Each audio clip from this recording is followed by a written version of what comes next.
ከኤስቢኤስ ራዲዮ ዳውንሎድ በማድረጎ እናመሰግኖታለን። ሙሉ ፕሮግራሙን እንዴት ማድመጥ እንደሚችሉ ለመረዳት sbs.com.au/amharic ይጎብኙ።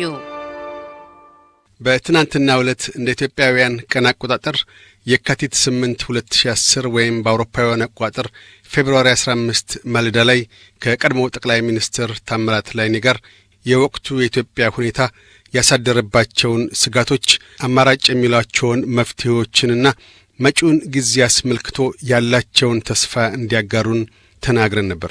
በቃለ ምልልሳችን ወቅት የጠቅላይ ሚኒስትር ኃይለማርያም ደሳለኝን ጠቅላይ ሚኒስትራዊ ሚና በተመለከተ ለአቶ ታምራት ላቀረብላቸው መጠይቅ አንዱ አንኳር ምላሻቸው ይህ ነበር። ለሳቸው ያለኝ ምክር ምንድነው? የግልን ሁኔታ ይሁን የማያመቹ ሁኔታዎች ይኖራሉ፣ ይገባኛል።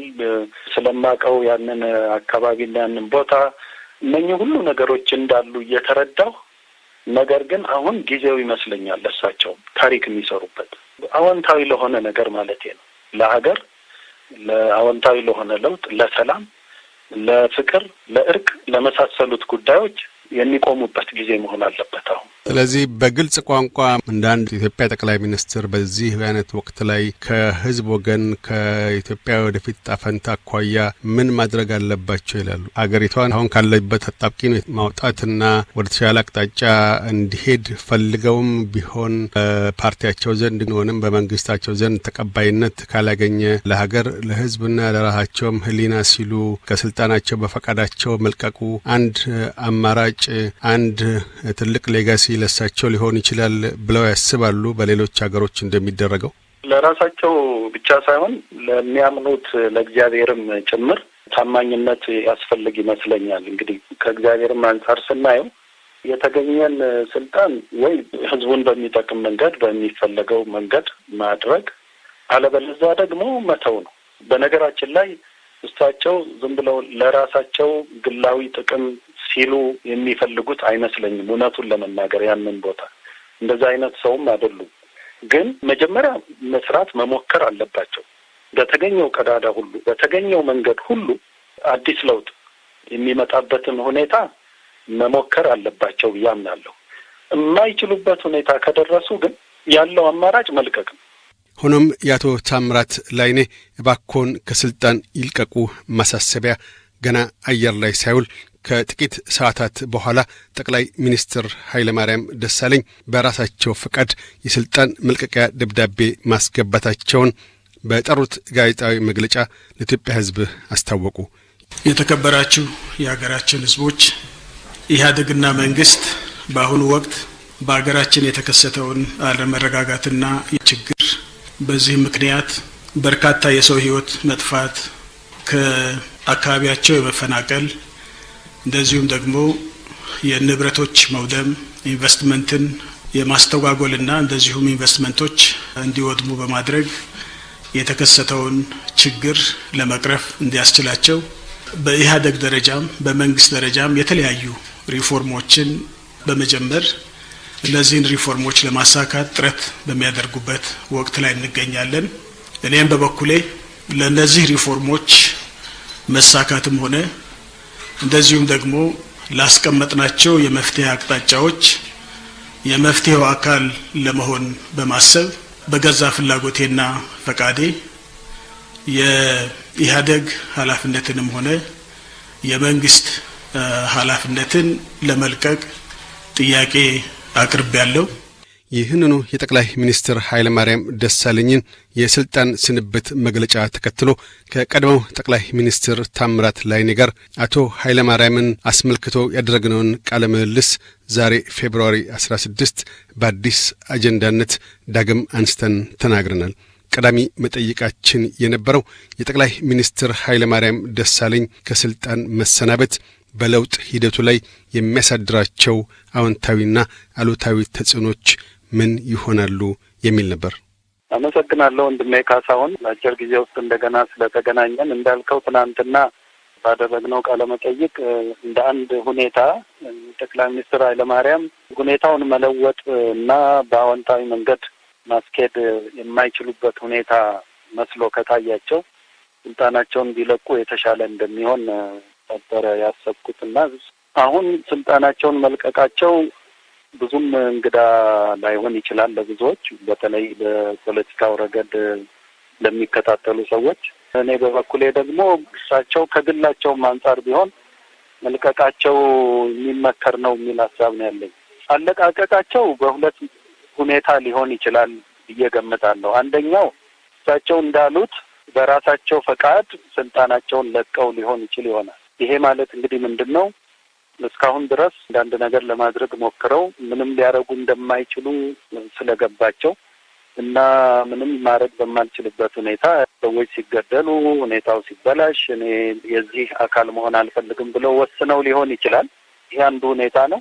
ሌላው ሁኔታ ግን ተገደውም ሊሆን ይችላል። ማለት በኢህአዴግ አማካይነት ስልጣንን ልቀቅ ተብለውም ሊሆን ይችላል። እንደዛ አይነት ሁኔታም ያደርጋል ኢህአዴግ። ከዚህ በፊትም ስለማውቀው ነው የተገደዱበት ሁኔታ ወይ ባለፈው የ17 ቀን ስብሰባ ባረጉበት ጊዜ የእሳቸውን ከስልጣን መልቀቅ እንደ አንድ ማለት በተለያዩ መንገዶች ካዩዋቸው ሁኔታዎች እንደ አንዱ ቅድመ ሁኔታ አድርገው ወስነው ሊሆን ይችል ይሆናል ብዬ ጠረጥራለሁ። ብዙ ለውጦች እናደርጋለን፣ ተጠያቂዎቹ እኛ ራሳችን ነን፣ ከአመራሩ ራሱ ብዙ ችግር አለበት ብለው ስለገመገሙ እንግዲህ የዛ ተከታይ የሆነ እርምጃ ሊሆን ይችላል። እንደሚባለውም እሳቸው የመልቀቂያ ደብዳቤያቸውን ያስገቡት በዲሴምበሩ የጠቅላላ የስራ አስፈጻሚ ኮሚቴው ስብሰባ ወቅት ነው የሚባልም ነገር አለ። በፓርቲያቸውም ግፊት ተደርጎባቸው የእሳቸውም ፈቃድ ተጨምሮበት እንደሆነ ይነገራል። ትላንት ሳይሆን መልቀቂያ የገባው ዲሴምበር ላይ እንደሆነም ይነገራል። እርስዎ እንደገመቱት? አዎ እንደዛም ይነገራል። እኔ እንግዲህ ኢህአዴግንም እስከማውቀው ድረስ ይሄ ነገር የአሁን የትናንትና ላይሆን ይችላል ይመስለኛል። ቀደም ብሎ ምናልባትም በፓርቲያቸው በኩል በደቡብ ድርጅት በኩል ተደርጎ ተጠይቆም ሊሆን ይችላል እሳቸው እንዲወርዱ ስልጣን እንዲለቁ። በጣም እንጠረጥረው ይሄኛውን ሁኔታ ነው። እንግዲህ ግምት ነው እርግጥ። በዛም ሆነ በዚህ ግን ስልጣናቸውን ለቀዋል። እኔ በበኩሌ መልቀቃቸው በግላቸውም ቢሆን ጥሩ ነው ባይነኝ። በተለይ ደግሞ ሞክረው ምንም ሊያደርጉ እንደማይችሉ ከገባቸው አሁን እንግዲህ ሁኔታው ምንድን ነው የሚያሳየው የሚለው ነው አንዱ። ሌላው ደግሞ ከዚህ ቀጥሎ ሊመጣ የሚችለው ነገር ምን ይመስላል የሚለውን መገመት ነው። መቼም እንግዲህ በግምት ነው እንጂ እርግጠኛውን ማወቅ ያስቸግራል። አንድ የሚያሳየው ነገር የሰሞኑ ሁኔታና ይሄ አሁን ደግሞ የሳቸው መልቀቅ የሚያሳየው አንድ በጣም መሰረታዊ የሆነ ነገር አለ። እሱም ምንድን ነው? በአንድ በኩል ህዝቡ፣ በሌላ በኩል መንግስት የመመጣጠን ፖለቲካዊ ሁኔታ ላይ እንደደረሱ ያመለክታል። ህዝቡ በአንድ በኩል ለመገዛት ፈቃደኛ እንዳልሆነ እና እንደቆረጠ ምንም አይነት የወታደራዊ ጭምር እርምጃዎች ወደ ኋላ ሊያሰኙት እንዳልቻሉ ሲያመለክት፣ ነገር ግን ትልቅ ድክመቱ ደግሞ የዚህ እንቅስቃሴ የህዝቡ ትልቁ ድክመት የፖለቲካ ድርጅት ነው። ህዝቡን አንድ አድርጎ የሚመራ አቅጣጫ የሚያስይዝ የፖለቲካ ኃይል የለም። ያሉትም የፖለቲካ ኃይሎች ባለፈውም እንደሚለው በአንድነት የቆሙ አይደሉም።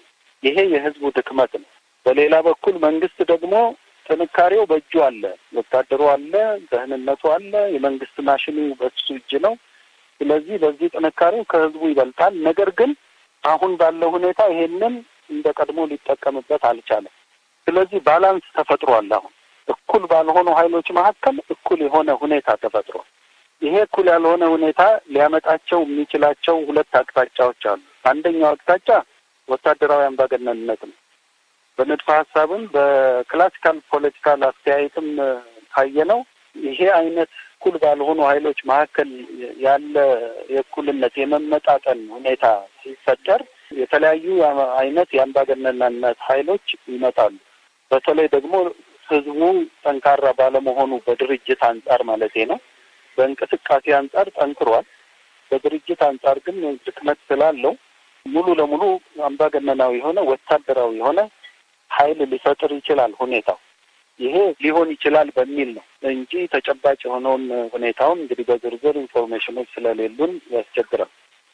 ሁለተኛው ሊሆን የሚችለው ሁኔታ ግን ኢህአዴግ ከዚህ በኋላ ሌላ መውጫ መንገድ የለም በሚል ወደ ነፍሱ ተመልሶ እንበልና ኃላፊነት በሚሰማው መንገድ ነገሩን እስቲ እንፍታ በሚል አንድ አይነት የመሸጋገሪያ ሁኔታ እንዲፈጠር ማድረግ ነው። ይሄ ሁለተኛው አማራጭ ነው።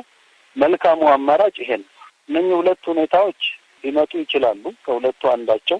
እነዚህ ራሳቸው ደግሞ የየራሳቸው ምን ይመስላሉ የሚል ባህሪ ደግሞ ይኖራቸዋል። ይሄ መስለኛል ሊመጣ የሚችለው ሁኔታና የእሳቸው ከስልጣን መውረድ የገፋው ሁኔታ።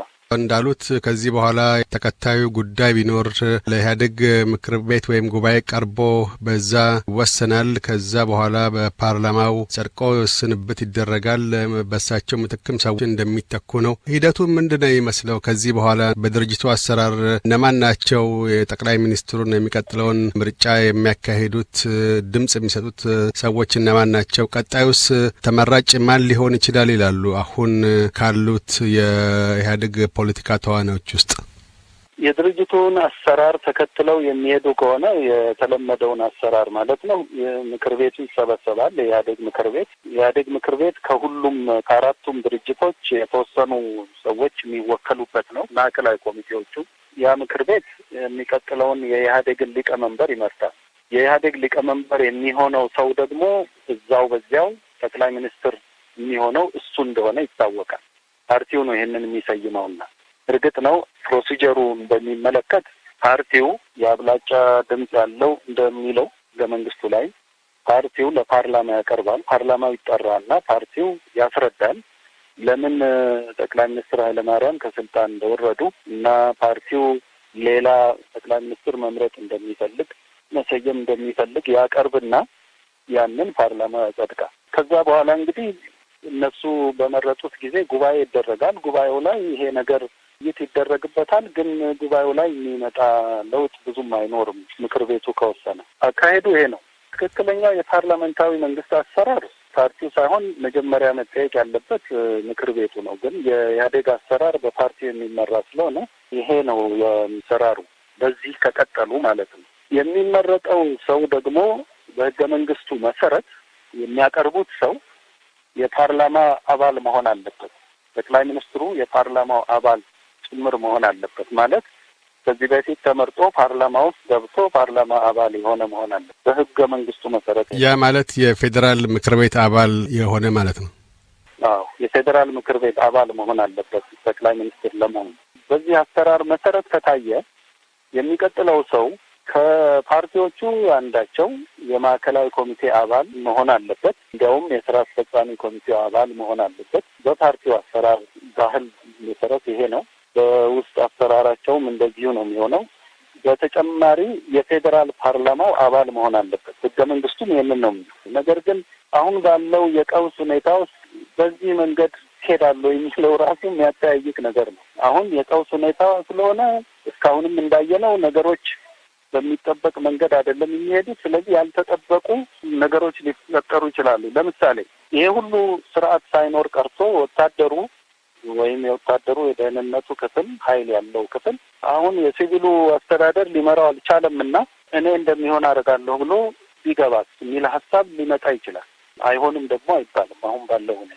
ሌላው ባለፈው ለምሳሌ ዶክተር ደብረጽዮን የትግራይ ክልል ምክር ቤት አባል አይደሉም። ነገር ግን የክልሉ ፕሬዚዳንት ሆነው ተመርጠዋል።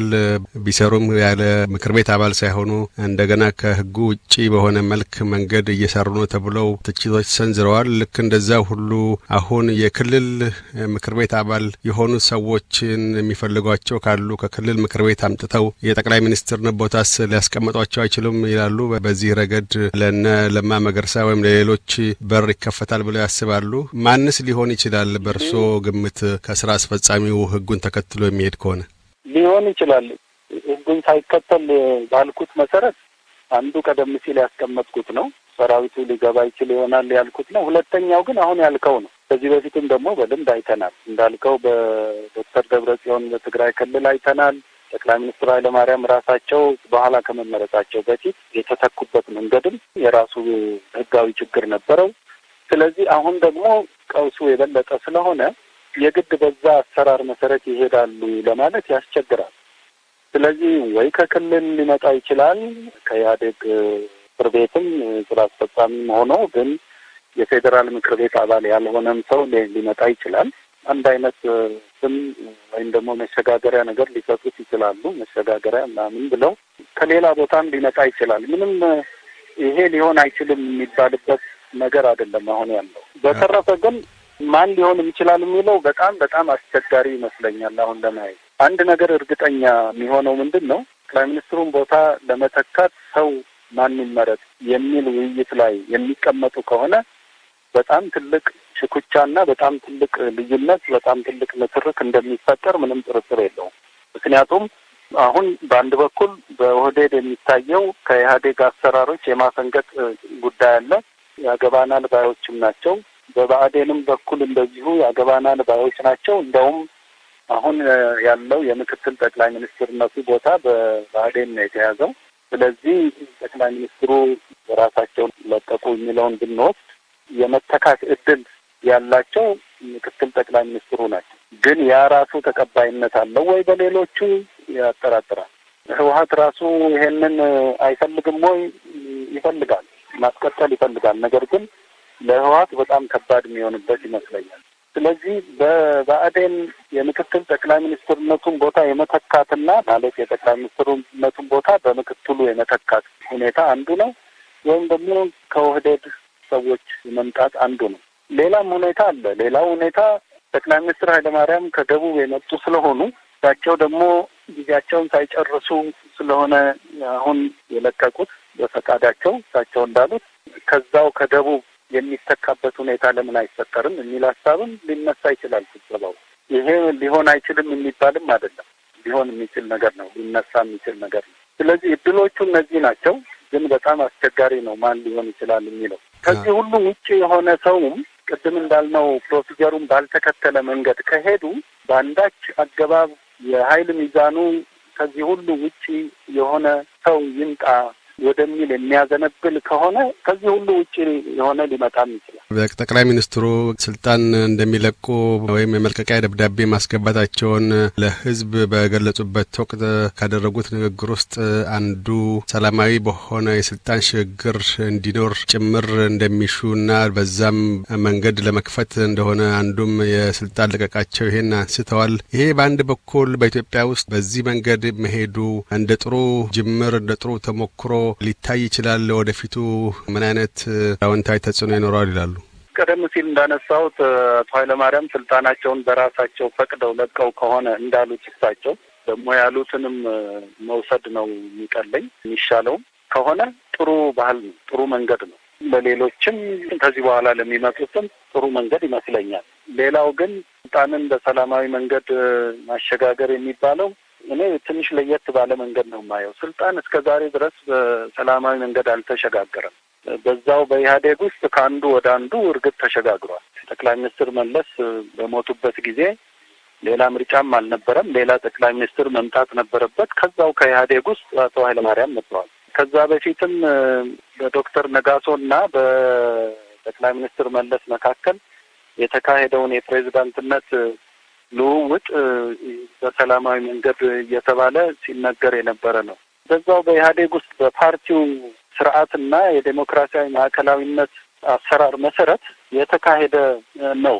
እኔ በበኩሌ በኢትዮጵያ ውስጥ እስካሁን ድረስ ስልጣን በሰላማዊ መንገድ ተሸጋግሯል ብዬ አላምንም። ቢያንስ በእድሜያችን በምናውቀው ማለት ነው። የኃይለ ሥላሴን መንግስት በኃይል ነው ተተካው፣ የደርግን መንግስት በኃይል ነው የተተካው።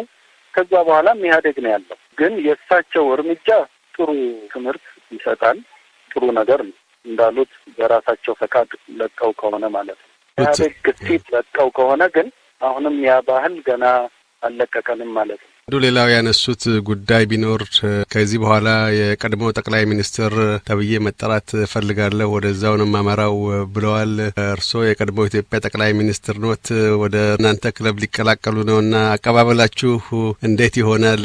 ከዛ ባሻገርስ አንድ የቀድሞ ጠቅላይ ሚኒስትር ከዚህ በኋላ ህይወታቸውን በምን መልኩ ነው መምራት የሚገባቸው? ምን ማድረግ ይገባቸዋል? ምን አይነት አስተዋጽኦስ ማበርከት ይችላሉ ይላሉ ቀድሞ ጠቅላይ ሚኒስትር ነት ስያሜውን ከያዙ በኋላ?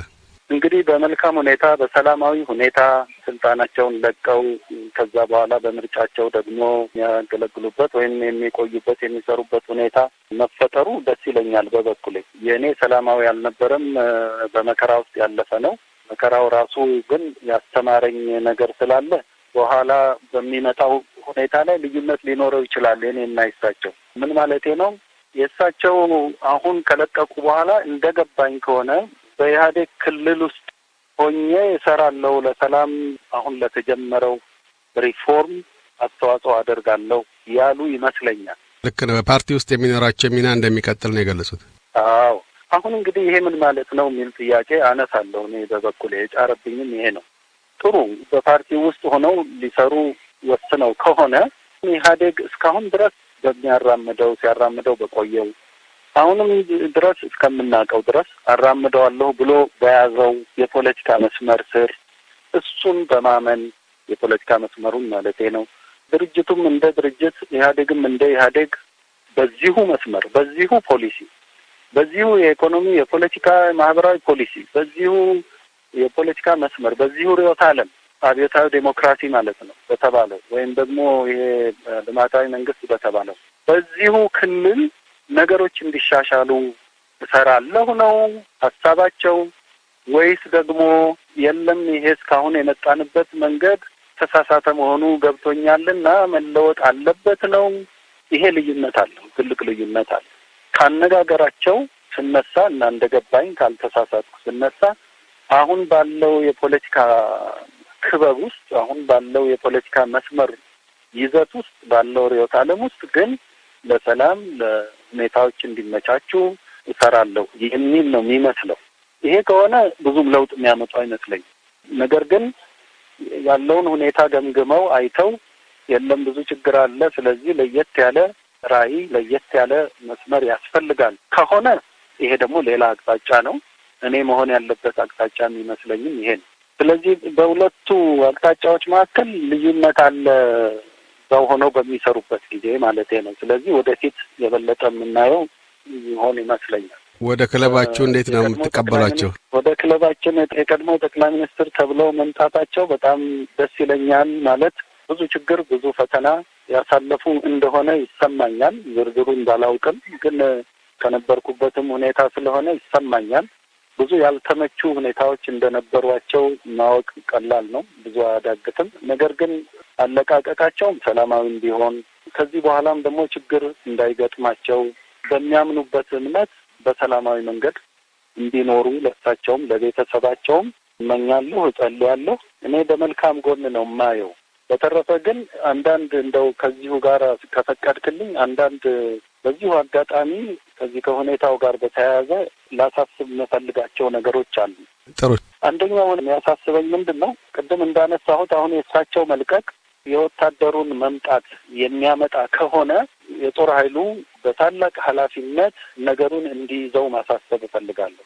በተለይ ዋና ዋናዎቹን አመራር ላይ ያሉትን ሰዎች ድሮም ቢሆን ስለማውቃቸውም ጭምር በሚተዋወቅ መንፈስ ለመልእክት ላስተላልፍላቸው የምፈልገው ያንን የሚያስቡ ከሆነ የሚያደርጉ ከሆነ ምናልባትም በውስጣቸው ይህንን ወስነው ከሆነ ኃላፊነት በተሞላበት መንገድ ለሀገር በሚያስብ መንገድ ከራሳቸው በላይ ሀገራቸውን፣ ሕዝባቸውን፣ ራሳቸውንም ጭምር በሚጠቅም መንገድ እንዲይዙት ነው መልእክቴን ማስተላለፍ የሚፈልገው። ሁኔታውን በዚህ መንገድ እንዲይዝ።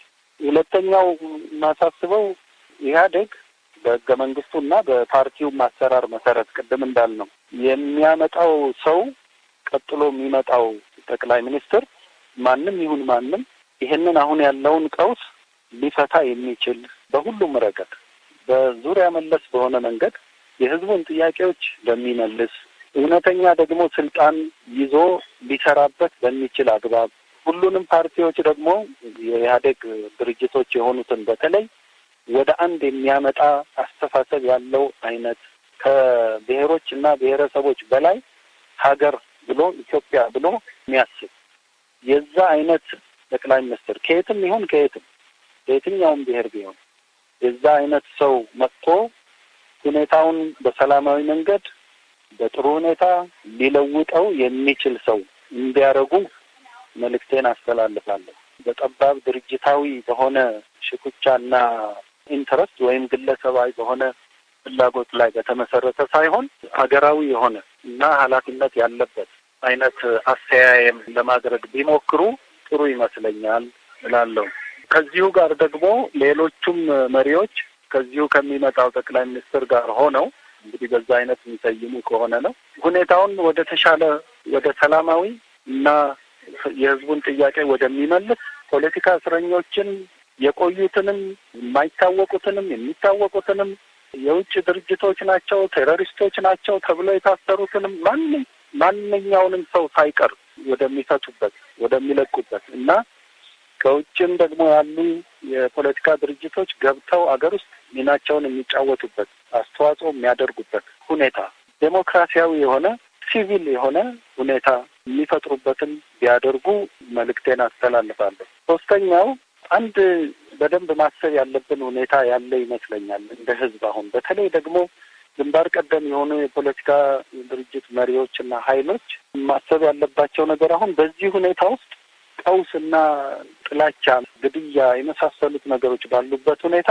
ጥላቻ በቀል መብቀሉ አይቀርም መኖሩ አይቀርም። ይሄ ቆይቷል እና ከበቀል ነጻ የሆነ ከጥላቻ ነጻ የሆነ በይቅርታ ላይ በፍቅር ላይ በሰላም ላይ በመተራረቅ ላይ የተመሰረተ እንቅስቃሴ እንዲያደርጉ ጥሪዬን አደርጋለሁ። በዚህ አጋጣሚ በህዝቡ ውስጥም በቀል እንዳይኖር ጥላቻ እንዳይኖር በምትኩ ይልቅ መቀራረብ መታረቅ እና ሰላም እንዲኖር የፖለቲካ ኃይሎች በተለይ ደግሞ በበቀል ላይ የተሞላ በጥላቻ ላይ የተሞላ ካነጋገር ጀምሮ እስከ ተግባር ድረስ እንቅስቃሴ ባያደርጉ ጥሩ ይመስለኛል። አንዱ በስልጣን ላይ ያሉትን ሰዎች የሚያሰጋቸው የሚመስለኝ እንደ ማንኛውም በስልጣን ላይ እንደሚቆይ በተለይ አፍሪካ ውስጥ የሚመስለኝ ነገር ደህንነት ነው፣ ሴኪዩሪቲ ነው። አንድ ነገር ቢፈጠር ምን እንሆናለን ወይም ደግሞ ሁኔታውን ብንለውጠውና የተሻለ ሁኔታ ብናረግ በምርጫ የሚተካ ወይም ዴሞክራሲያዊ ሁኔታ ብንፈጥር እና እኛ ደግሞ እስካሁን እንደነበርነው ባንሆን ፓርቲውም ቢሸነፍ የመሳሰሉ ጉዳዮች ቢፈጠሩ ምን እንሆናለን የሚል ስጋት ነው አንዱ ስጋት። ይሄ በአፍሪካ በተለይ የተለመደ ነው እና በብዙ በሌሎችም ያላደጉ ሀገሮች ብዙ በስልጣን ላይ መቆየት ደግሞ ብዙ ስህተት ያሰራል፣ ብዙ ችግር ያስፈጥራል። ያ ብዙ ስህተት ደግሞ ወደ ስጋት እና ወደ ፍርሃት ያስገባል። ስጋት ያለው ፍርሃት ያለው ምንም ነገር ከማድረግ አይመለስም። ስለዚህ ከተቃዋሚ ፖለቲካ ኃይሎችም ከህዝቡም መኖር ያለበት ነገር የሚመስለኝ አሁን ጥበብ የሚያስፈልግ ይመስለኛል። ይሄ መፍራት አይደለም ወይም ደግሞ መርህ አልባነት አይደለም። እኔ የአመራር ጥበብ ነው የሚመስለኝ። ሁኔታውን በሰላማዊ መንገድ እንፍታ። የማንም ሰው ሴኪዩሪቲ አደጋ ላይ እንዲወድቅ አንፈልግም። ማንም ደግሞ እንዲሞትም ፍላጎት የለንም፣ እንዲሰቃይም ፍላጎት የለንም የሚል የእርቅ አስተሳሰብ፣ የይቅርታ አስተሳሰብ ኢትዮጵያ ውስጥ አሁን በጣም የሚያስፈልግ ይመስለኛል። በሁሉም ዘንድ ጥላቻን የሚያሸንፈው ፍቅር ብቻ ነው። ጨለማን ብርሃን እንጂ ሌላ ጨለማ ሊያሸንፈው አይችልም። በቀል ደግሞ ጨለማ ነው። ይህንን የበቀል ጨለማ ሊያሸንፍ የሚችለው ይቅርታ ነው እና መግባባት እና መተራረቅ ነው። ይሄ መቼም ትልቁ ነገር ነው ብዬ አምናለሁኝ። ሁኔታዎች ወደዛ በጣም በየቀኑ እንደምናየው እየገፉ ስለሆነ ቀውሱም እየገፋ ስለሆነ እንደነዚህ አይነት አስተሳሰቦች አሁን ጎልተው መውጣት አለባቸው ብዬ ስላሰብኩ ነው። አመሰግናለሁ ስለሰጠኝ እድል። እግዚአብሔር ይስጥልኝ። እያደመጡ የነበረው የኤስቢኤስ አማርኛ ፕሮግራምን ነበር። የፕሮግራሙን ቀጥታ ስርጭት ሰኞና አርብ ምሽቶች ያድምጡ። እንዲሁም ድረገጻችንን በመጎብኘት ኦን ዲማንድ እና በኤስቢኤስ ራዲዮ ሞባይል አፕ ማድመጥ ይችላሉ። ድረገጻችንን sbs.com.au/amharican ይጎብኙ።